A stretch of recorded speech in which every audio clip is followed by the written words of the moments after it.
All right, another Onewheel 101 series. Let's do curb nudges. So we just did drops in our last video. Now, you want to be able to get up too. It's nice to be able to climb up the curb without having to stop, pick up your board. You just saw me do a pretty monster curb. You can do a little higher. This isn't the maximum that can be done, but you're already doing here, not quite the height of the board, but pretty high. You'll notice that I had to drag tail to smash the tail to get this just enough to clear up over. See, my nose is touching all the way back here. So I had to clear that, get it all the way up, and get the tail or the tire to touch, mash down on the nose, mash it hard enough to get it up while scooting forward. If you don't scoot forward and have pressure this direction, you will not climb a high curb. You have to get the motor to help you. You got to get it engaged. It has to drive you up the curb. So this is how you do nice, big, gnarly nudge. I think this goes without saying. Make sure you have float plates on before you attempt this. And it will scratch them up, but it will protect your board. You do not want to be doing this without it. Put this in your toolbox. Add it to the drops. Now you've covered a lot of urban terrain. You can do your 180s, you can do your drops, you can come back up the same curb, even a really big curb. And the technique to this is a lot more complicated than just rolling off. Rolling off, we gave it a little bit of a downward tilt on the nose. We cleared the tail. We were nice and soft. We scooted our hips forward a little bit. We landed soft, good to go. This is going to take better timing, more speed, more aggression. Smaller curbs you're going to find aren't nearly as difficult. This difficulty when you're getting it so high that once your nose is level as you're trying to get up, your tail and your tire are way off the ground. My tire is probably 3.5 inches off the ground here. A regular curb, maybe 4 or 5 inches, it won't be quite so difficult. But I'm showing it to you on a really challenging curb, so if you know you can do it on this, you know you can do it on just about anything. So I'm going to show you the hardest thing so that if you can get a sense of the body motions required to do that, then when you approach a much smaller curb, it's going to be much easier. And the idea behind that is you're going to approach the curb with more speed than you think you need. You don't want to smash into it super, super fast, but you want a lot of speed because you're going to convert that forward speed into tilt.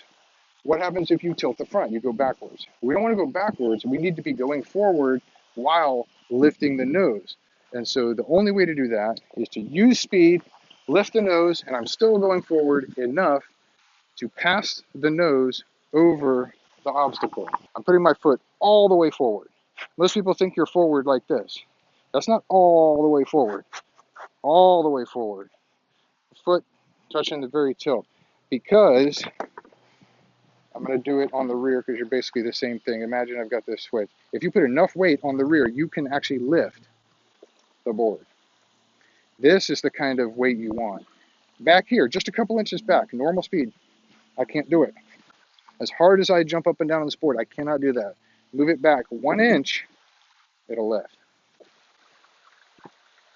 This is what we want on the nose. Because as it passes over the curb, you want enough to get it on there to lift up. And now, if you lift up and you keep falling forward and do not climb the curb, you got a couple problems. One is probably going to be you're not also scooting the board forward. But how are you going to do that? You've already got it down. Your tire's off the ground. Your tire has to make contact with the curb, and you need to be shoving it with your hips as you go. You got to get it up there and shove with your hips. So all that. So I'm going to keep recapping as we go. Really, really fast so that you can lift your nose while still moving forward.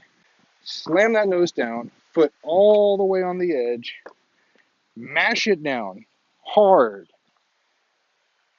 If you mash it down hard enough, it will actually tilt. And then if you find that that's as far as you get and it doesn't keep going, it doesn't climb up, you probably are not scooting as you do it. And the only way to scoot without falling forward and leaving your board behind is going to be to lean your weight back towards your back foot. This is really confusing. We're putting a lot of things together to make this happen. You're going forward fast, lifting the nose, we're recapping again, slamming, but also scooting with your hips and leaning back, leaning back. You cannot lean back too far. You're going to lean way back. Your back foot can be way up here. I don't care. It doesn't matter. You need to be leaning way back so that when you smash that nose and scoot your hips and you've got your weight far enough back that you don't fall forward, you can push in, the tire will go, and then last step, you got to be light. You got to get light as you go. So you're timing all that together. Speed, foot forward, smash the nose, scoot forward, weight way back, jump up. So if you put all that together, you can climb a monster curb. See, that was not a subtle motion. It's a very aggressive motion. I'm going to give credit to my bro Dominique Williams. I saw him do this on some monster curbs, and that boy does not mind smashing his board into curbs. It's a very aggressive motion. So if you got all that together, we're going to recap again. Because you're going to find most of the time in the beginning, you're going to get up. You may not have enough speed, so maybe you smash the nose. Oops, sorry about your bumper. Then you get it up here, and you fall forward, and the board stays behind. Then you're going to get it mashed down nice and good, but you still fall forward and leave the board behind because you didn't scoot your hips enough to make the tire make contact with the curb, and you fall forward. Then you'll start to get that down, but maybe you aren't leaned far back enough. So it kind of wants to climb, but you still fall forward and leave the board behind. Then you'll remember, he said, you can't lean back too far. Lean way, way back. Then you'll get that down and you'll mash it. You'll get it up. You'll get a little bit of a scoot with your weight way back. It'll maybe climb up. If you still fall forward, there's one last thing you need to do, and that's you're actually, once you've come up hard with that weight back and you're starting to come up, you actually put the tail down.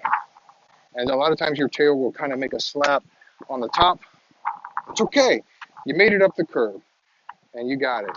So this is how to do a really, really difficult curb nudge up a curb. But if I teach you the way to do the hardest possible nudges, then little nudges, nudges where your front end passes over top into something that drops, they're much easier because you don't have to get it so perfect anymore where you got to get that tilt all the way up there. Your nose will actually pass over. This one doesn't really drop, but you get the idea. Then when your nose passes over, you're tilted and your board is off level, so it's the motor's driving, and it will be easier to drive you up. Well, that's why I did it on this curb with a flat off the end, because it's the hardest type to get. Foot way forward, weight way back, hip forward. I'm going to scoot it as it comes up. I'm going to mash the nose, and then I'm going to drop the tail as soon as I come up.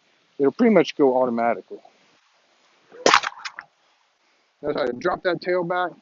If you have your weight that far back, it's pretty much going to do it automatically. So there's curb nudges, hopefully done a little bit better than last time.